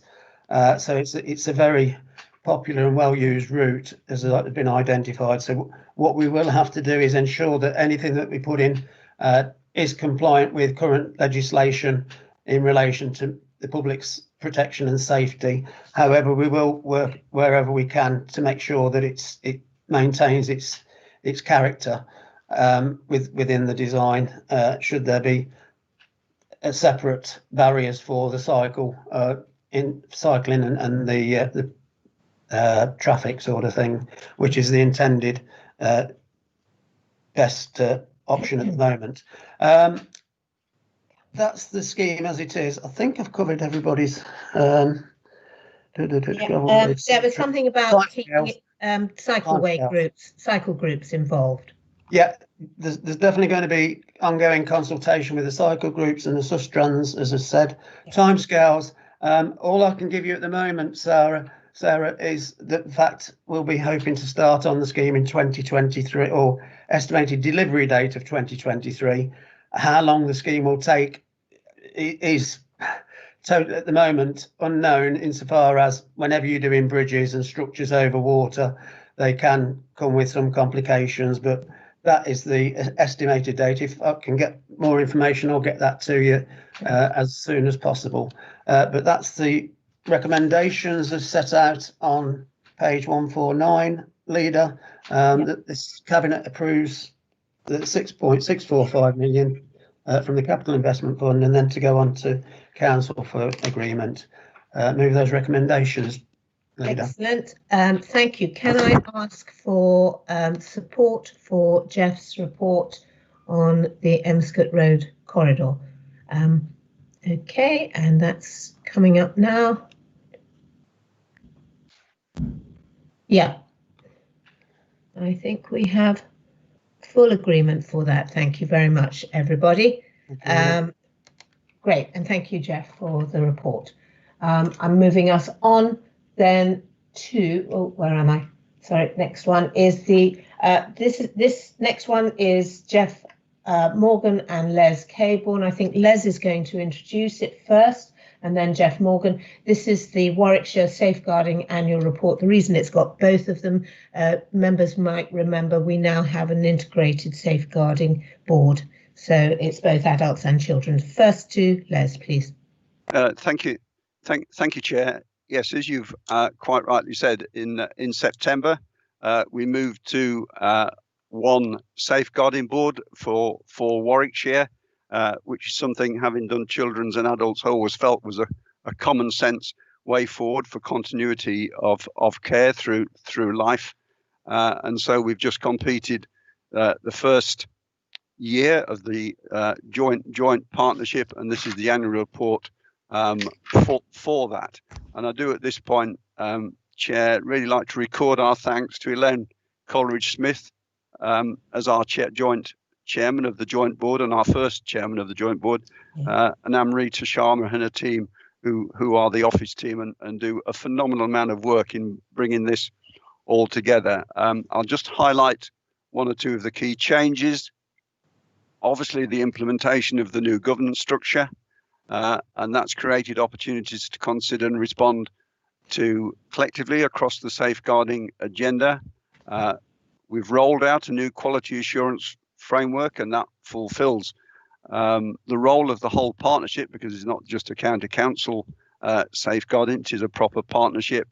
And we've also introduced strategic reviews to look at topics and everything that is going forward, particularly exploitation, as you can imagine. Yeah. And we've introduced new learning and training, lessons learned briefings, and short, quick briefings amongst the partners to do individual things. And we've also looked at the management reviews of problems and brought them far more quicker, because doing reviews of problems and cases have obviously taken a long time, taken years at times, and that does not give any chance for learning and moving forward. And in the last year, you'll see from the report that 21 referrals were put forward for cases, and 14 were done on the new rapid process, which means we get good partnership and quick learning and full review. So it is a big change in the way we operate, but that delivers a better service to the people that we safeguard. And I'll just briefly touch on the forward plan, which is obviously consolidating the new quality assurance framework, improved learning, the reviews I've mentioned, and we're also now obviously working on the evidence to understand the effect of COVID on the work of the partnership. And a couple of points from adults, which is my particular area of interest. There's been some reduction in the number of safeguarding concerns received, but that we think is COVID related, although we're looking for evidence to support that. Financial or material abuse remains the highest category of abuse of adults, with physical and psychological abuse very close. And if you look on page 176, there's details on there of the S42 inquiries and concerns that we've had. And it's good to report that 95% of all inquiries concluded with the individual's outcomes being met in full or part. And that is a great achievement in a year of change, a year of COVID. And I'll move across to Councillor Jeff Morgan to add for children and to move the 3 recommendations. Thank you very much. Jeff, did you want to come in before Yes, I thank you. go to Jerry Woodhouse? I'd like to reiterate my thanks to Elaine Coleridge-Smith as well, and Amrita for the team. As Les said, they do a very, very good job, and we are forever indebted. There has been, as with adults, a slight reduction in contacts and referrals compared to 18 and 19, but we do think that's down to COVID. My own feeling is that we've not yet seen the full effects of lockdown, and it may take a little time for that to work through. The largest cohort of children of child protection plans that have been issued this year relate to the youngest children, that is the 0 to 5s, whereas last year it was between 10 and 15s. So we've seen a bit of a shift there. Domestic violence has been the most prevalent factor, where the numbers of cases have continued to increase. And the police, as you would expect, the police and schools are the largest referring agencies to our safeguarding arrangements. That's all I'd like to say at the moment. I'm sure Les and I would like to move the paper, but we're very happy to take any questions on it. Well, thank you both very much. Just before you do, I'll ask Jerry Woodhouse, who has his hands raised.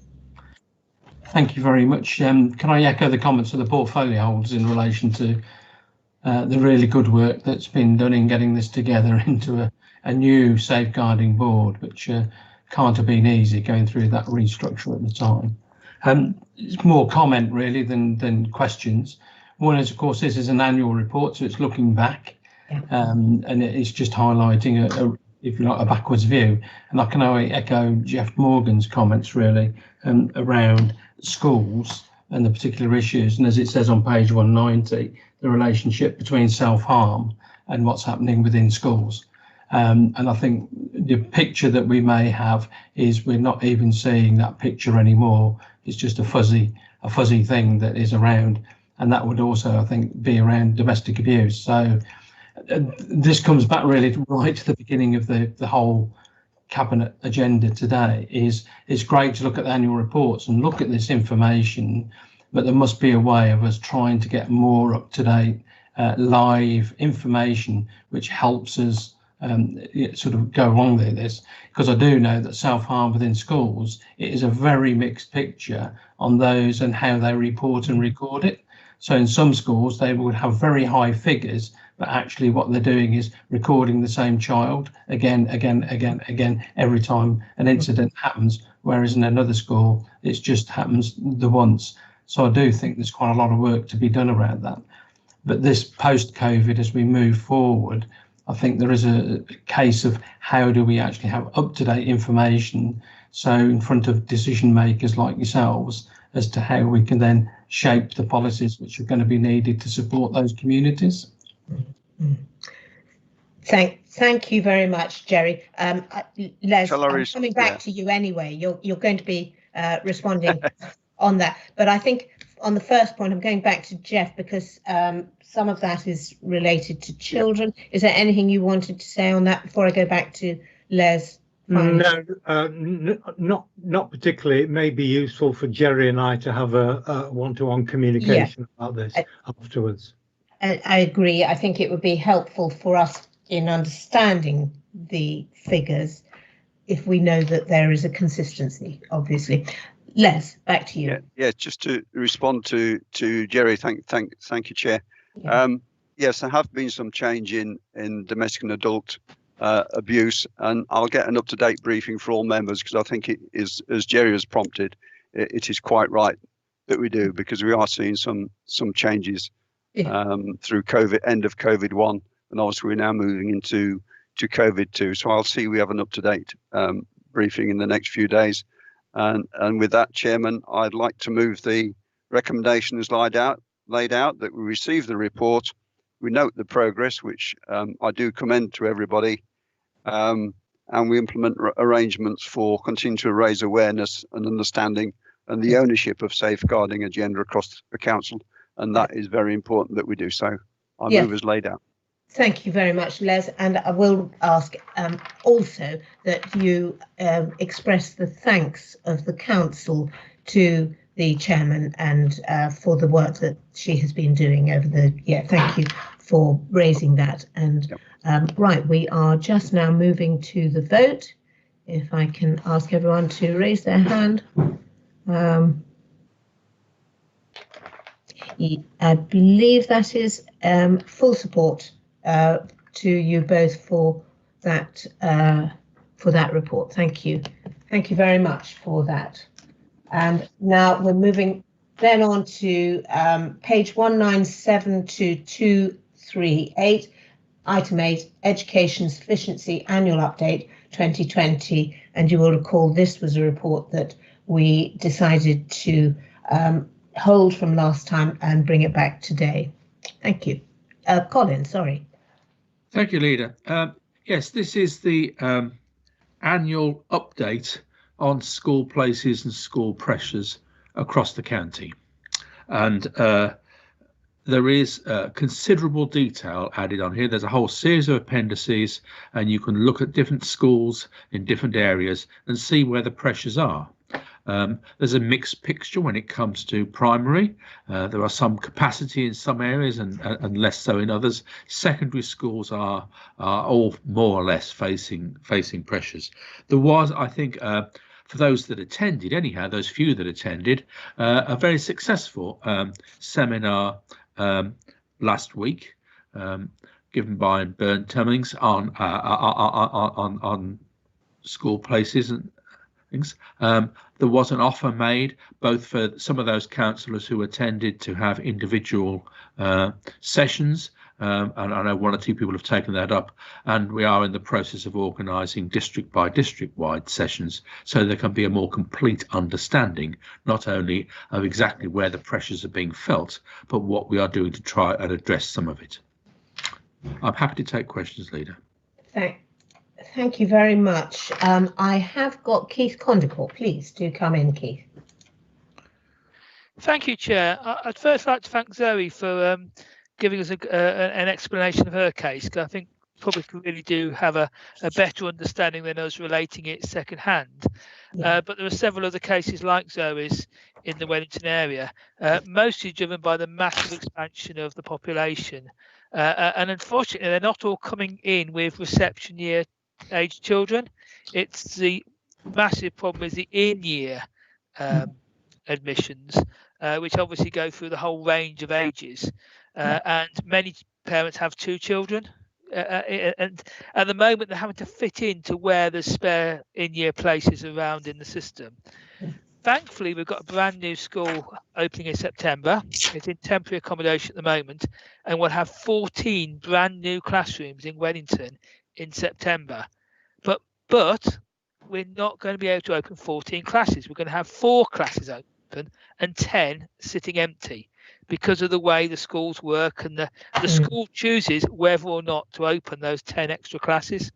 And it really is a crying shame to have that happening at a time when we've got parents doing the most horrendous journeys across the Nuneaton to try and get their various children to various schools, some of which don't have cars or not enough cars for the number of children that need ferrying. And so it's a massive problem, and I'm asking the council to actually help and fund classes to bridge the gap. We've done this. We've actually got a boost year, whatever you call them, for the year 2, which has now become year 3. So in our age groups, we've got 1 and 2 sorted. Year 3 has got a class now that will become year 4 next year, but it's actually next year's year 3 and 5. There is going to be empty classrooms and loads of children being driven across the Nuneaton, and this is going to get worse as the Whitestone developments start getting built. So I really do ask that we look at providing some classes in this school. The classes are already going to be viable in a couple of years' time because we've got more developments coming on stream. There's just a wave of new building after new building. We need those classes filled. It's just not putting it off. And I'd like to say on the thing on page 9 of the report, the Nuneaton East bit, that report is wrong, because suddenly it seems to gain us 210 extra school capacity in the Nuneaton East. That's actually the empty classes we're gaining. In the table, it's page 211. Yeah. There's a nice chart, and it suddenly goes from 3,430 to 3,640 school capacity. But that's the empty classes we're building. We actually need to get a system so we can actually fund those classes to actually run. And then next year we're going to have the secondary school problem, and the government still hasn't given us the decision on the Wave School for northeast of Nuneaton, which means there's going to be more temporary classrooms or quick building at Eton. Very unsatisfactory. We knew all this housing were coming. We should really have had a funded solution and not have all these silos between the schools and the DFE and ourselves. Thank you very much, Keith. I've got Dave Parsons and then Jerry Roodhouse. Thank you, Chair.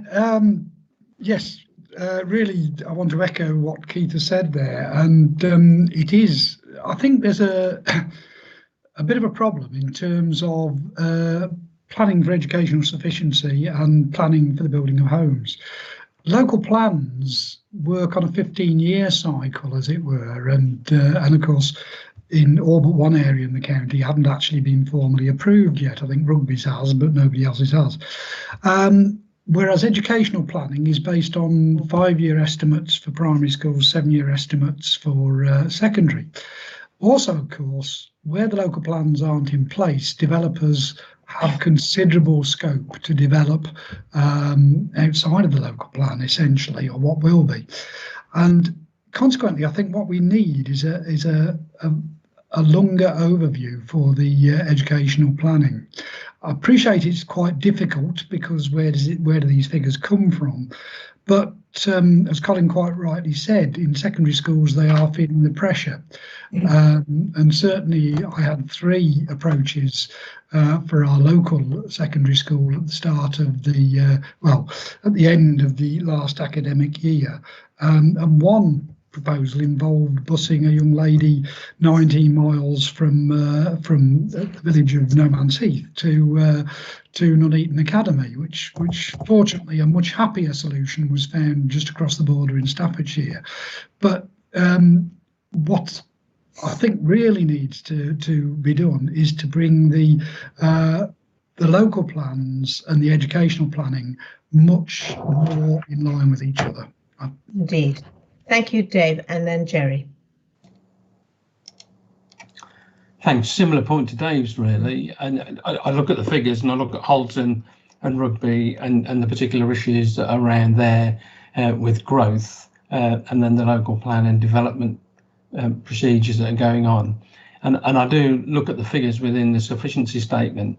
And I suppose one of the advantage of being around this for some time is actually you see these year in and year out. And I do have to question really whether the formulas that we're actually using and the mechanisms we're actually using is robust enough to actually do these statements. And we need to perhaps think of a better way of doing this, as Dave says, really, around closer with the planning departments and what's actually happening on the ground. I noticed the in-year applications are trying to hold 4% capacity, which is just a guide. It'd be interesting if there was another column in there, where it says about the target available capacity, 4% target. The whole thing really for a couple of years now, for me, is not proving, certainly from a rugby perspective, proving to be actually modelling what we want to see. Also taking on the agenda about movement in traffic. It doesn't connect. I suppose if we had an education authority which was under control of the local authority, remember those days? Yeah. We'd be in a much better position around that.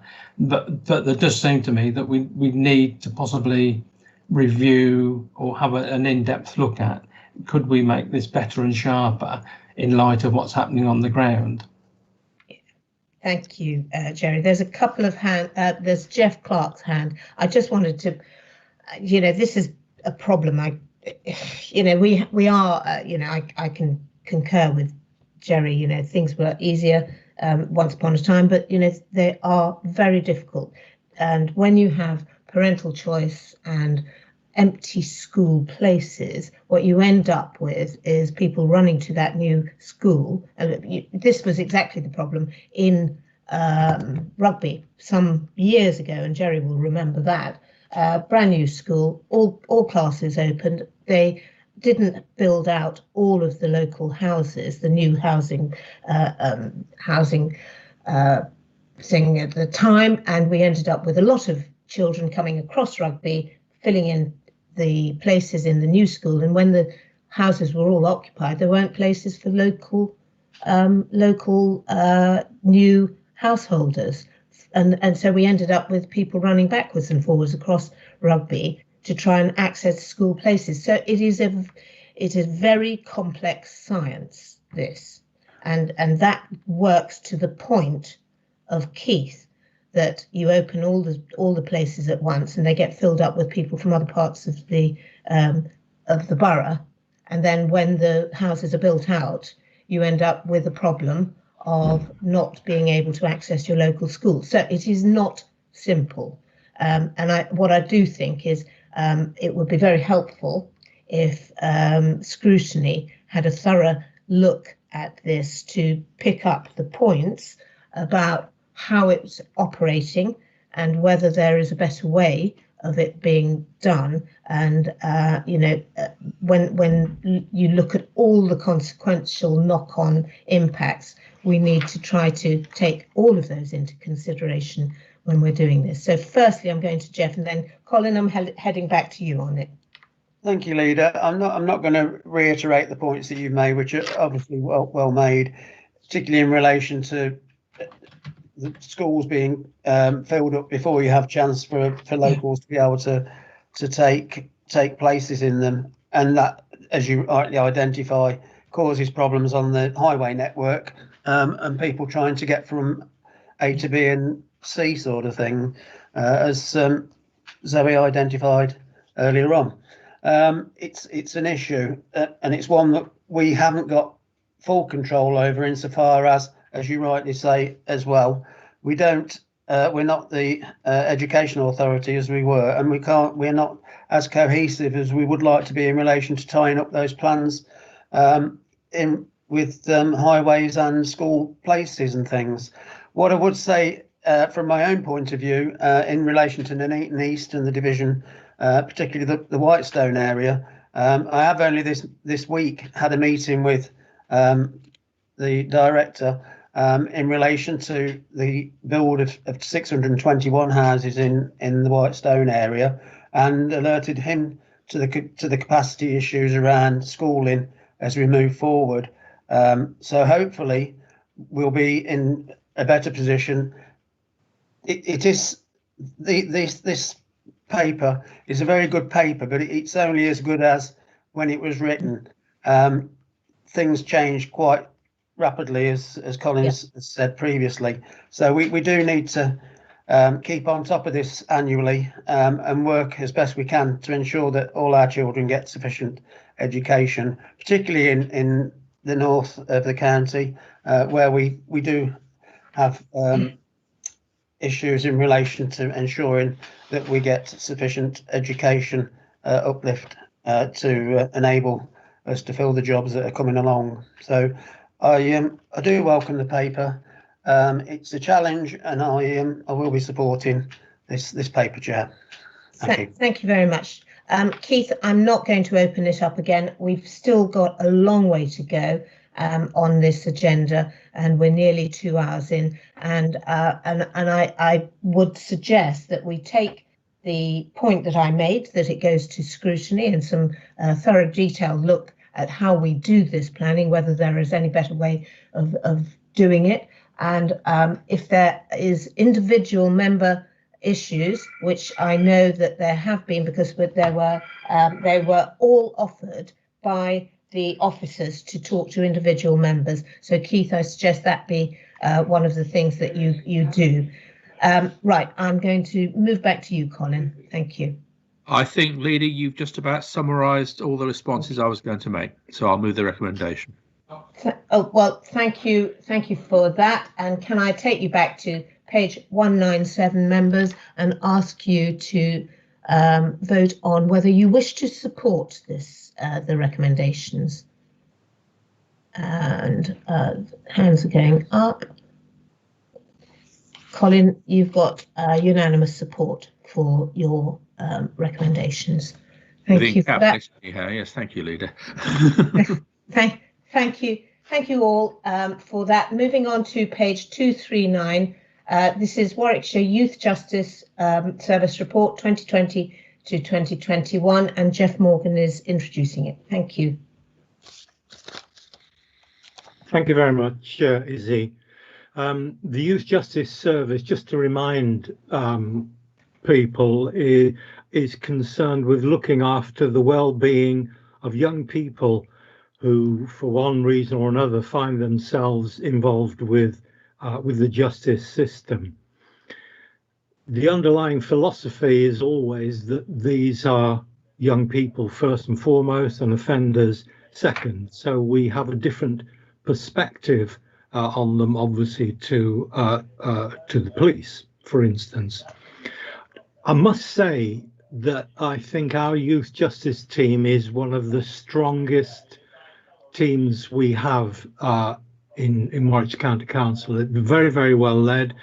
When I met them all, oh gosh, it must have been 9 months, a year ago now, I was most impressed by their commitment and their professionalism. This report, though, is a little bit different to the normal annual report that we're required to make. Because of COVID, Central Government Youth Justice Board has decided that what they want is a recovery report, and we've endeavoured to do that according to the template that was laid out. So for those of you looking for juicy detail about numbers of offenders and sorts of crime, etc., that's not there in this, because we're not asked to do that. Also, we're in a slight problem insofar as we can't judge our progress against other local authorities because the data is not coming out from the police central computer. This is a COVID issue as well, I'm afraid. So this is the COVID recovery plan for the youth justice, and you can see the budget that goes into this at the back there as an appendix. That's the only data available at the moment, and you'll see that there's an overall budget of 2.4 million, and our contribution to that is 1.5 million. What I will say is that it's quite clear to me that throughout the pandemic, the youth justice system has retained contact with all of the young people on its books. And just to give you an idea of scale of the operation, we're talking about 89 young people who are open to the service, I think at the start of this month, yes, on the 1st. We have a budget pressure, inevitably. Again, it has been mentioned earlier, and that is the cost of placements. But of course, in the case of the youth justice system, it's secure placements have just gone up and up and up, and that is giving us a few sleepless nights. But we'll manage it. We certainly will. I think that's probably enough of an intro for me. I'm very happy to try and take any questions if there are any. Thank you, Izzy. Jeff, thank you very much for a very thorough and helpful introduction. I'm just looking to see if there are any hands, and yeah, well, your hands there. I think back to you, but I would just say, it is a very good service. I think all of us as members feel, confident and hope to that our young people are in the best possible hands, and can we pass those messages back to your team, please? Thank you. Yes, I certainly will do that. I'm sure they will appreciate it very much. We've given it an airing, and there are no further comments. So I would like to move as laid out, Izzy. Okay, and I think that's Jeff. Is that just anticipating the vote, Jeff Clark? It is. Yeah. Right. Can I ask you to look at the recommendation, which is that we look at the recovery plan. It's which is this year only. It replaces the youth justice plan. So thank you for introducing it, and thank you. We have got full support. Thank you. That's unanimous support for your paper. Thank you very much, everybody. And we can now take hands down, and oh gosh, mine's going up and down like a yo-yo here. There we go.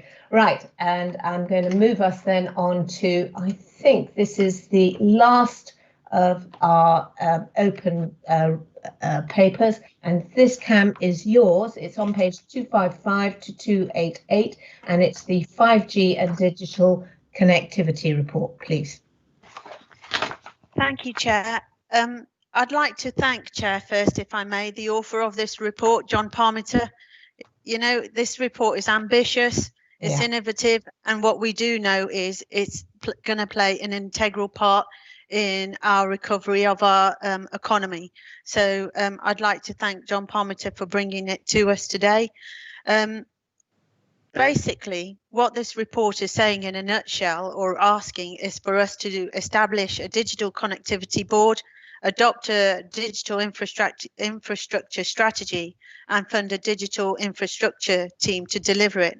And quite honestly, if we could do that, if we could have done this yesterday, it wouldn't have come soon enough, because you know it actually will deliver on a lot of things that we've pushed through council recently.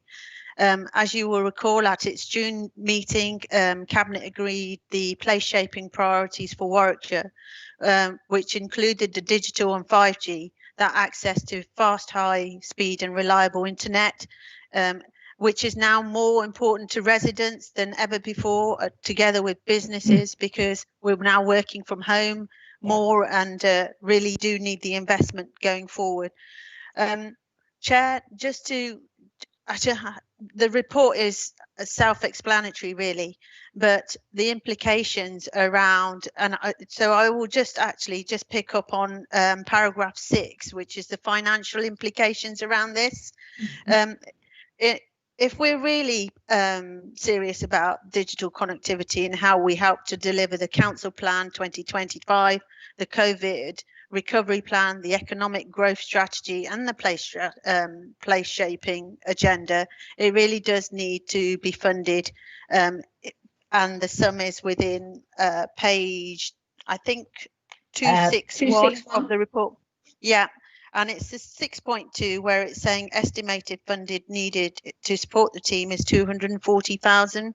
Chair, at this point, I think I will stop because I'm happy to take questions. As I said, the report itself is self-explanatory. Absolutely. Thank you very much. And I've got a couple of hands up. That's Jerry and Keith. I just wanted to say I would really welcome this report, Cam. We've always been ambitious to try to get the best connectivity we can. We've put huge amounts of money in over the decades recently, and you know, this is the next step in it. It is for our businesses and for our economy, as you say, and not just that, it's actually for our learners, for our young people in schools as well. It is hugely important. So I'm going to move it over to Jerry, then Keith, then Jeff Clark. Jerry. Thanks, Chair. Welcome the report. And of course, I think Warwickshire's always fought hard to get good digital connectivity. And moving down this road is quite right. And I see Coventry and Warwickshire Growth Hub have got it down as one of their recommendations in a recent report as well, about improving the rollout and getting it working across the whole of Warwickshire, which is great. But I suppose I go back to, it's only as good as the suppliers. who are going to actually, and people that use it. So we could have the best, shiniest bit of stuff going around on there, but certain companies that then do the supplying of all that internet business actually are rubbish. So I sort of go back to what I mentioned at council, really, that yeah, let's do this, but at the same time, can we put pressure on to the government to say, you know, we need some customer standards here, that people can know that they're going to get a reaction if something's going wrong. You can't just leave it to the marketplace, because if you look at the marketplace between them, they're all as bad as each other, really. And to a certain extent, they're charging extortionate prices as well. So I think that's yeah, let's do it. It's great, have it magic, but actually, you know, companies can be a law unto themselves. It's never been an easy journey, has it? No. Thanks. Keith. It's really important, Chair, that we actually spread this out equitably. A lot of services, the market tends to want to go to the richest areas to provide services because they've got the richest customers who will use the most bandwidth. And so the County Council does have a role in making sure that Nuneaton, Bedworth, Atherstone, those sort of places are getting the rollout at the same time as the Warwicks and Leamingtons. And hopefully that will be the case. It is also very useful to have a guide about safety and things, because that is a big concern. I've got lots of residents who are scared about 5G. And my background, I'm an electronic engineer, so I've designed even radio transmitters and played with 2.5G, which is the old Edge system. And there is actually a legitimate reason to worry about radio frequency signals at a certain power level. And it's interesting, in the paperwork it talks about things being 1.5% of the legal limit, and I think we do need to keep things well away from the limit so there's no controversy, because obviously there's also uncertainty and all sorts of issues like that. So I welcome us going forward with 5G. I'm not a Luddite or an anti-vax sort of nut, but I do think we should make sure it's equally distributed and we don't push it to the limits, because those limits might not be in quite the right place. So keeping the power levels at the European levels rather than the American levels, for example, is a good step. Okay, thank you for that, Keith. Jeff Clark. Yeah, thank you, Leader. I do welcome the report. It's come at a very timely fashion for Nuneaton as part of the Transforming Nuneaton project, and also our library and business centre upgrade building in Nuneaton Town Centre. There's every opportunity there for the companies, as Keith were talking about, to come in and provide that service. We'll be providing the support from the County Council's point of view, and I'm sure that the county will endeavour to make sure that it is equitably rolled out wherever it's required, and to enable that to happen. I think we should be supporting this report, and I'm happy to do that, Chair. Thank you. Thank you, Jeff. I see no more hands, Cam, so back to you, please. Thank you, Chair. I take on board Jerry's point. He mentioned them, as he says, in full council, and, you know, building strong relationships with companies so that we can at least come to a mutual ground and understanding of one another and what we are trying to achieve for Warwickshire, I think, is a starting point. But, you know, we've made an announcement recently in terms of partnership working with Warwick University and the BTEE in Mill Street, Leamington, and we can only celebrate and build on that. And that's a real good news story. But what I also want to mention is that we are working behind the scenes around the Nuneaton and Transformation board to try and bring 5G in the same package as everything else that's going along. So that's a piece of information for councillors within the Bedworth and Nuneaton area. What I also wanted to pick up on, there was another question, and I'm trying to wreck my brains what it was. I think it was around customer care and benchmarking. Was that another question? Okay. Yeah, and again, that will come as we set up the board, and bring forward a paper of progress as we start developing the programme. So that will all come in due time. But one last thing around the myths around 5G. I think it's actually within the report, and it talks about 5G coronavirus, and it's on page 272, Keith, around some of the things that you've mentioned and pointed out. There's a good document there between pages 270 and 272, which is guidelines and tells you about the importance and so forth around 5G and what it means and how it's tested, etc. So, Chair, I am absolutely delighted to move this report as set out, and hopefully colleagues will also be willing and wanting to support it.